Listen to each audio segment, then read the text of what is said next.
Multivitamins in particular would not be the best supplement to rely on to get enough magnesium because, a multivitamin mineral has all vitamins, all minerals. So you can imagine there's only so much that you can add. And magnesium definitely is a larger molecule, like say in comparison to vitamin D Right. or zinc or something like that. So there's only so much that you can put. And I find that multivitamin minerals tend to have, again, depending on what gender we're talking about, but sometimes you'll see multis that have like a 2-to-1 ratio of calcium to magnesium, sometimes a 1-to-1 ratio. But nonetheless, they're very, very low levels. If you're knowing that you're having a deficiency of magnesium, I think a standalone magnesium supplement is probably the way to go.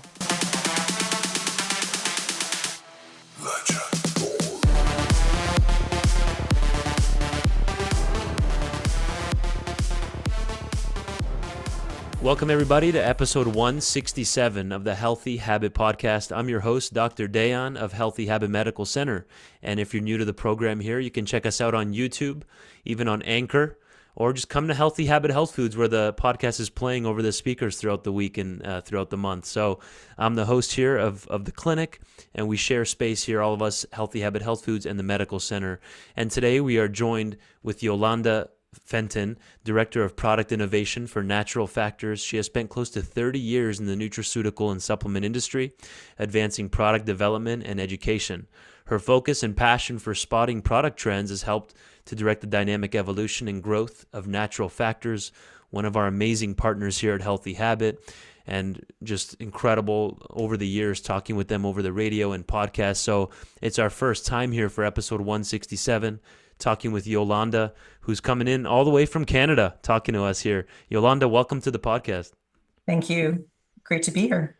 I'm excited to talk here over the next 25, 26 minutes or so. And we're going to be demystifying magnesium here today and covering things like, why do we even need to consider supplementing with mag? Which forms have the best absorption? Differences between bisglycinate and glycinate, and all the other, there's like 14 to 20 different types of magnesium supplements you can get, folks. So where do you want to start us off with? Maybe we can start from the top there. Why should someone even have it on their radar?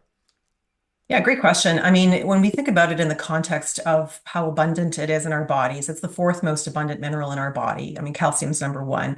About 65% of magnesium exists in our bones. So obviously we know in terms of supporting healthy bones, strong bones, good bone density, magnesium is very critical. About 30-40% of magnesium is found in our soft tissues, notably the heart, the brain, in our network of nerves. So clearly we know magnesium plays a vital role, for those organs.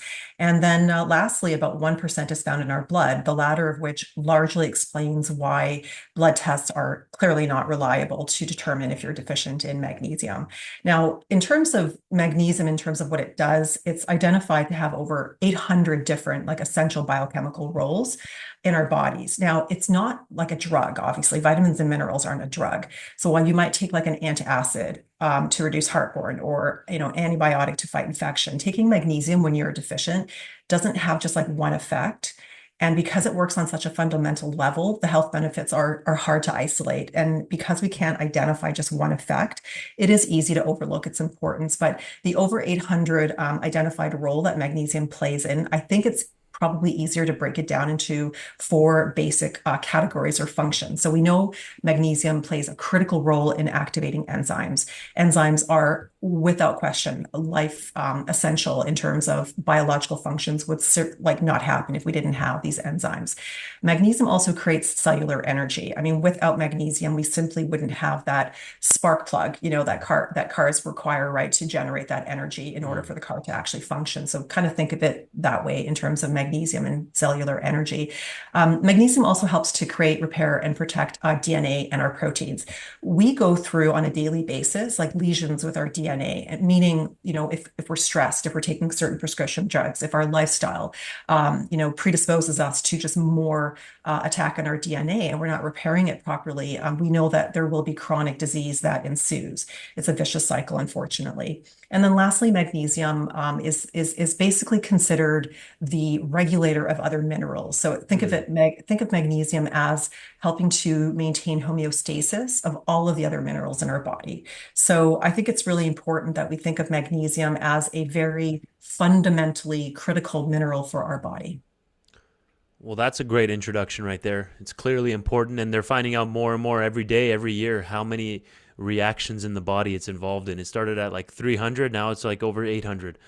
So, very, very important mineral. So, then why should someone consider actually supplementing with it and not just relying on our food?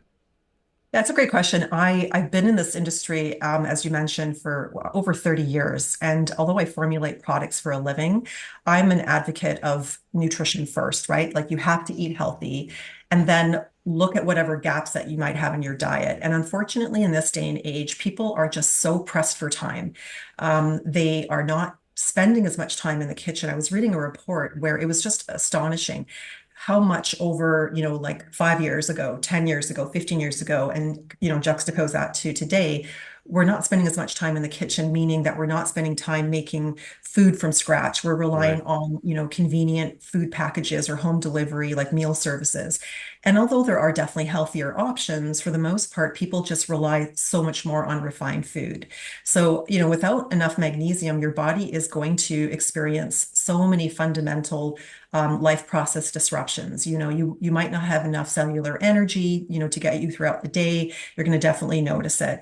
I definitely think that when you look at if you're not getting enough magnesium in your diet, that's when you need to consider supplementation. And people might ask, okay, well, how do I know if I'm not getting enough magnesium? I always say to people, just map down, what you're eating in a week or 2 weeks, because we tend to be quite habitual in what we eat. And then there are so many different, apps online that you can, download Right. on your phone where you can enter in, okay, what am I eating for breakfast? What am I eating for lunch? What am I eating for dinner?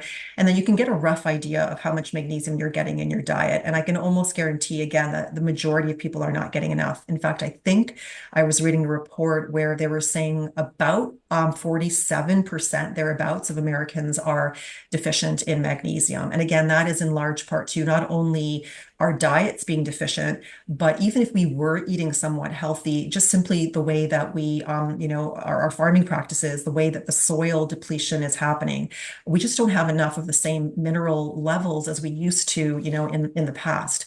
So I think supplementation is really important. If you have identified that you're maybe experiencing a set of symptoms and you think that you're, deficient in magnesium, that would be a really important reason to supplement.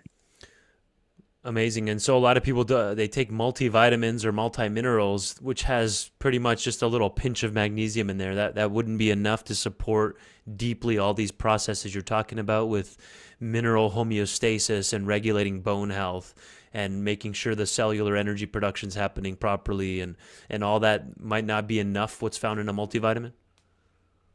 Yeah, definitely. I mean, multivitamins in particular would not be the best supplement to rely on to get enough magnesium because, a multivitamin mineral has all vitamins, all minerals. So you can imagine there's only so much that you can add.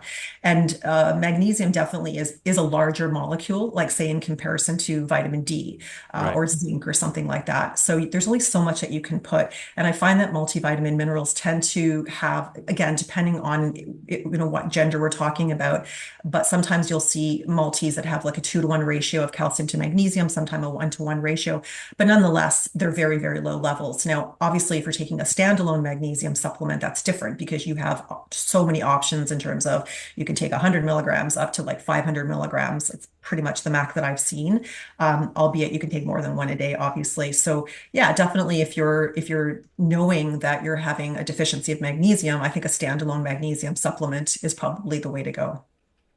Great answer. So perfect. What would be a good starting point then? Um, like for the supplement, there's some that have like triple, five, six, seven different types of magnesium in there. What's a good general starting point? People ask me, what form do I need to take, Dr. D? So how do you answer that question? What would you answer if someone asked you that? Which form do I need, Yolanda? I definitely think, again, it depends on the individual, but if we're just talking like in general, on Yeah. average, and let's just say that the individual is not really eating that well. So you have to kind of determine, okay, well, how much am I missing in my diet? And then from there, you have to also take into consideration your lifestyle. If Mm, you are not active, if you are experiencing higher than, normal stress levels, I mean, what's happening in our world, there's definitely lots of stress going on. Are you a smoker? Do you drink alcohol excessively? Are you on certain prescription drugs? Because we know right. that there's a very specific nutrient depletion, not just magnesium, of course, but definitely magnesium does get depleted with certain types of like hypertensive medications, acid blockers as well. Antibiotics are also a culprit. Other lifestyle factors. Are you pregnant? There's so many that I can name, but those are just sort of the key ones. And then from that sort of entire lifestyle picture, that's kind of what allows you to determine how much additional magnesium you need to supplement with. So, the RDAs, like in the US, basically state like, if you're an adult, male or female, roughly speaking, you can get any that you need rather anywhere between like 300 to 420. Definitely, we think that's a little bit low, again, depending on some of those other variables that I've mentioned. So, in terms of the forms, you can definitely look at taking something that's well absorbed, definitely well tolerated from a GI perspective, something like magnesium citrate. Definitely, we've been hearing a lot more, over the last few years about magnesium, my apologies, magnesium bisglycinate. And then over the last like couple of years, we've seen a little bit more of a popularity with magnesium L-threonate. But those ones are generally some of the more popular kind of go-to magnesiums. I definitely would not recommend, in order to increase blood plasma levels of magnesium, something like a magnesium oxide or a Mm. magnesium carbonate or lactate, generally because those forms are considered to be not as well absorbed. You can get obviously more elemental magnesium, but they're, generally not well absorbed. So they're not going to have much of an effect in increasing your magnesium levels in the body. Amazing that you didn't just list off those three right away and you said that it's really individual based. I couldn't agree anymore. That's extremely important. It depends on what's going on in the person's life instead of just rattling off exactly you need to take this type, right? So totally makes sense. Exactly. And like you said, it's not the best idea to rely just on the blood levels of magnesium. That's why I don't really test that in routine blood Exactly. tests. That's going to be more specialty urine testing, maybe even hair mineral analyses and things like that. So perfect. Tell us about magnesium and bone health. A lot of people just think of vitamin D or calcium when it comes to the bones. But how important is magnesium, Yolanda, for bone health? Well, it's very important. I mentioned at the very beginning that approximately 65% of magnesium is found in our bones. So I think that definitely gives us a clear picture that it plays a very important role. I think of magnesium as an important kind of cofactor in terms of how it helps to activate vitamin D. Mainly, what that means is it essentially turns the vitamin D to a biologically active form, vitamin D3, which helps regulate calcium and phosphate homeostasis to, influence the growth and maintenance of our bones and increase density. So all of the enzymes that metabolize vitamin D seem to require magnesium, which acts as a cofactor in like the enzymatic reactions in our liver, in our kidneys.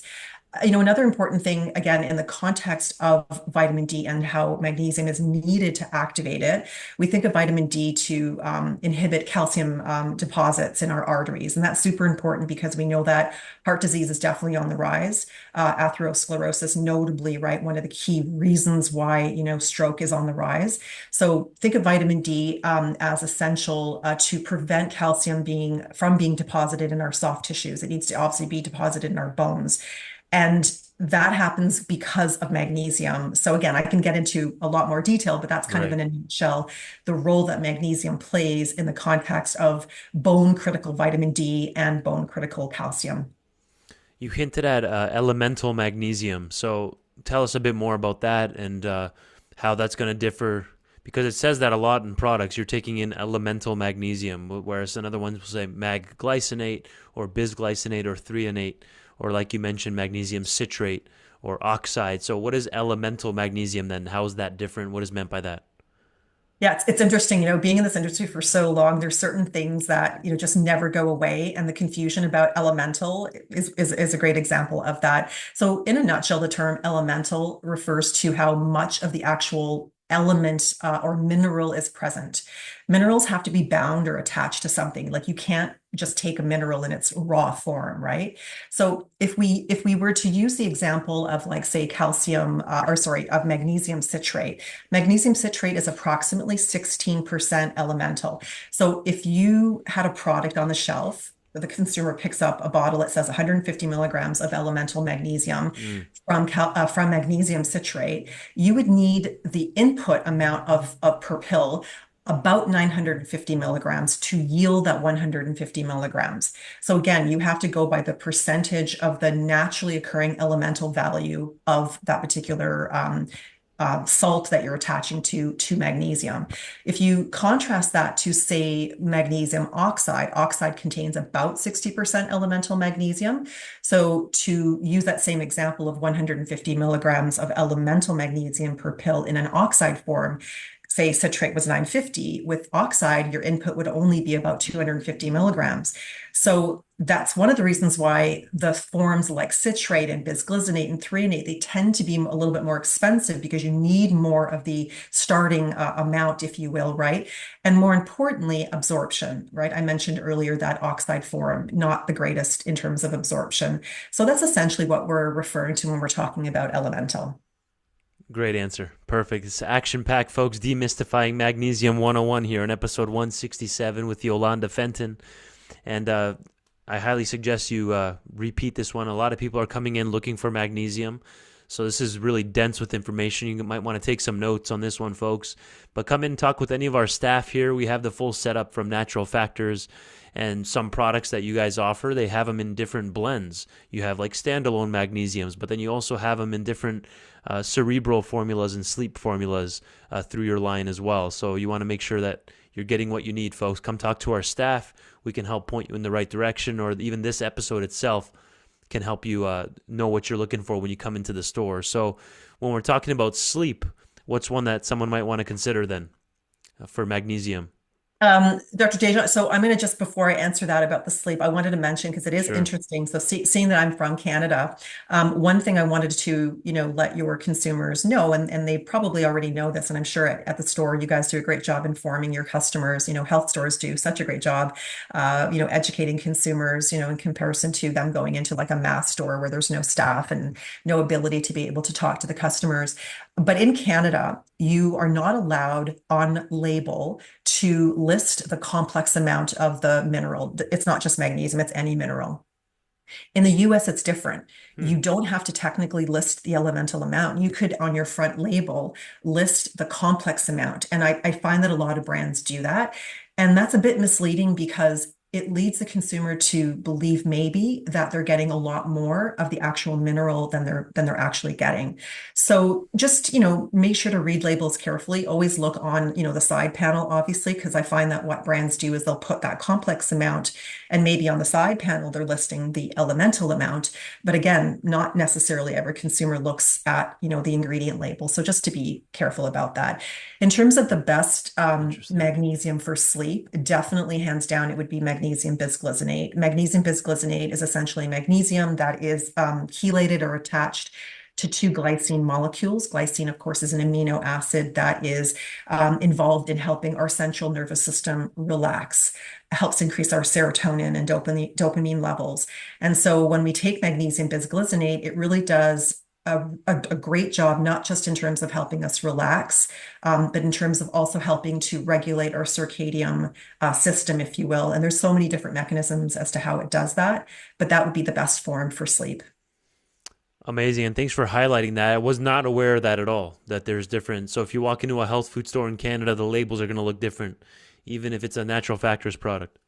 Absolutely. I mean, Natural Factors in the US, our Natural Factors US products absolutely less elemental. There are things that we do on our US labels for Natural Factors that we kind of adopt from Canada because Canada, in terms of testing, in terms of quality control, definitely is above the US. Got it. And so we're a Canadian owned company, but we have Yes. manufacturing facilities obviously in the United States. We have, a large, sales force. Our brand is very well recognized in the US market. But we definitely try to, as I said, adhere those same sort of standards that are in Canada to our US labels. And so for sure on our mineral labels, we would never disclose the complex amount as the, implying that it's the amount of the actual mineral that you're getting. It's always elemental. That's huge. That's a big one. Thanks for sharing that. That's important. So the Mag Bisglycinate again is a popular product for sleep, and I love glycine also for just Mhm. anti-anxiety, good thyroid health, hair, skin, nails. It's really high in collagen. It's one of the most abundant amino acids found in collagen, so it's really calming. And then, how would you differentiate the glycinate versus bisglycinate? How does someone know which one to go with? Yeah, that's a great question. So again, to compare Canada and the US, so we launched magnesium bisglycinate before the US, which is kind of odd because usually the US leads and then Canada follows for the most part. There's some exceptions, but definitely magnesium bisglycinate was launched in Canada first. And it was interesting because when we saw the launches subsequently in the US, they were all labeled as magnesium glycinate or glycinate. They're interchangeable. They mean the exact same thing, right? So if you see bisglycinate or if you see glycinate, it's the exact same product. There's no difference. Okay, got it. Literally, there's no difference at all. Okay, perfect. I actually just finished a bottle of the magnesium bisglycinate powder, Mm. which doesn't taste the best, but whatever. I just put it in water, mix it up, and you down it like that. So, how does somebody know then if they're a candidate for magnesium supplementation, Yolanda? I know you mentioned a whole host of different processes in the body and symptoms that could be happening, but how does somebody know, you know what? I might need to start taking some of this. Yeah, that's a great question. I mean, you had mentioned earlier about some testing that you can do because we know that we can't rely on blood work, right? So urine testing, hair testing would definitely be considerations, right? If you were maybe not sure. So I say, look at your diet. That's first and foremost. Identify how much are you getting on average every day. And then there are so many websites that can offer you information as far as what are some symptoms that are expressed as a result of magnesium deficiency. Like we know for sure, like the obvious ones, muscle cramping. Sometimes if we get like headaches or migraines, if we're experiencing, anxiety, but we're not necessarily managing it very well. Definitely if we have, any, CVD, like cardiovascular disease symptoms, elevated cholesterol, hypertension, things like that. It's not necessarily if you're experiencing only one of many of these symptoms. I tend to say to people, if you're experiencing a few of these, in addition to you're not getting enough in your diet, and maybe you're a candidate because you've got a lot of stress, and maybe you're a smoker, or maybe you tick some of the other boxes that I mentioned earlier. That's kind of how I think you figure out how much magnesium you need. Perfect. And we're looking at naturalfactors.com here, folks, /products. And then you can just go to magnesium bisglycinate. This is the particular one I was just saying. I personally finished. They have a capsule version of this product as well, which gives you 200 milligrams of magnesium per one scoop. And I'll do maybe one or two of those a day.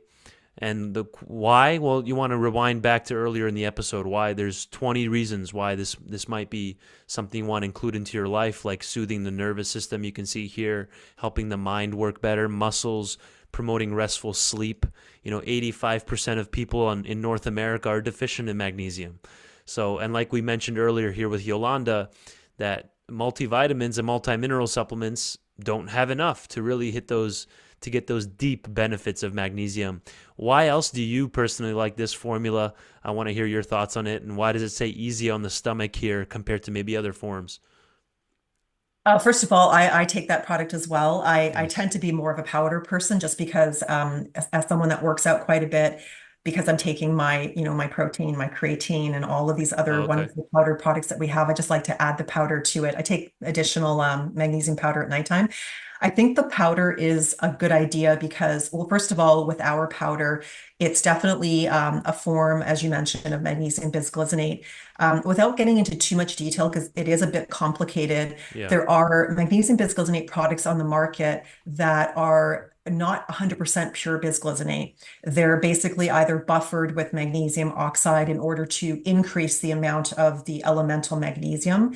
And there's not necessarily anything wrong with that, just as long as there isn't, too much of the oxide, obviously, because that's going to have a negative GI, impact, largely through loose stools, sometimes diarrhea, depending on how sensitive the individual is. The natural factors bisglycinate product that you're showing there is 100% pure bisglycinate. There are definitely some powdered magnesium bisglycinate products in the market that are powder, but do have a buffered amount of oxide.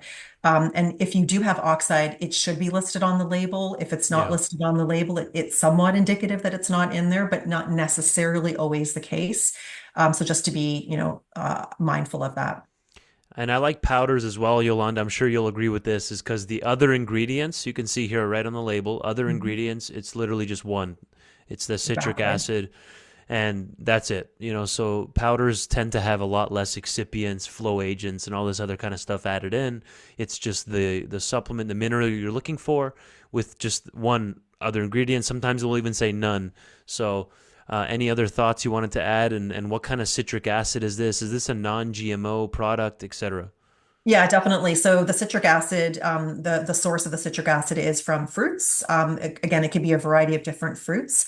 Very little amount is added, and that's just simply because magnesium bisglycinate in its pure form, without it being buffered, tends to have a bit of a bitter note to it. Yeah. Again, everyone's palate is different, but for the most part, that's the reason why the citric acid is added. I do want to also mention, another advantage to the powder is that because magnesium bisglycinate has a fairly low elemental value, it's comparable to citrate, it's actually slightly lower.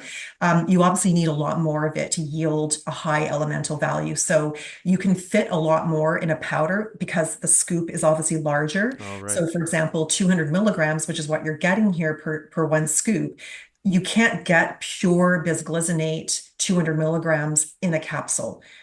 It just doesn't fit. Interesting. So when you see 200 milligram magnesium bisglycinates, it's definitely been buffered with a bit of oxide.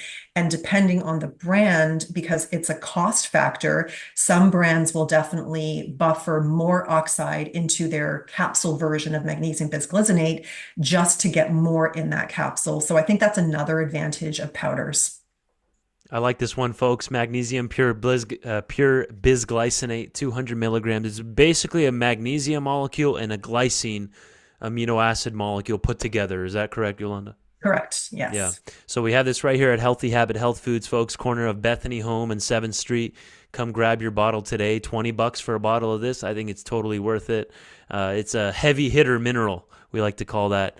And it helps maintain homeostasis and strong bones and all kinds of other stuff with other minerals as well, and even vitamin D. So we didn't really get to touch on mag-threonate here today and brain health, but maybe in cognition. But magnesium can also strongly support brain health and cognition. Maybe next time we have Yolanda on, our magnesium expert, will cover the brain health segment as well. What do you want to leave us with here today, Yolanda? Just to really emphasize to your listeners the importance of magnesium. I know that there are so many choices for consumers, in terms of what nutraceutical products can offer. But definitely, I say to people, go with the basics and look at what you're lacking in your diet. And again, just based on what we know with the deficiencies in our foods, definitely magnesium is something that I would encourage people to take to supplement with. I think they'll definitely notice benefits with it, especially in terms of how much it helps to relax you and helps you with, deal with your stress and your anxiety, because goodness knows a lot of people are experiencing that these days. Absolutely. Naturalfactors.com, folks. I'll share the number below and that the website in the description box under this video. Thank you for your time. You're welcome. Thank you.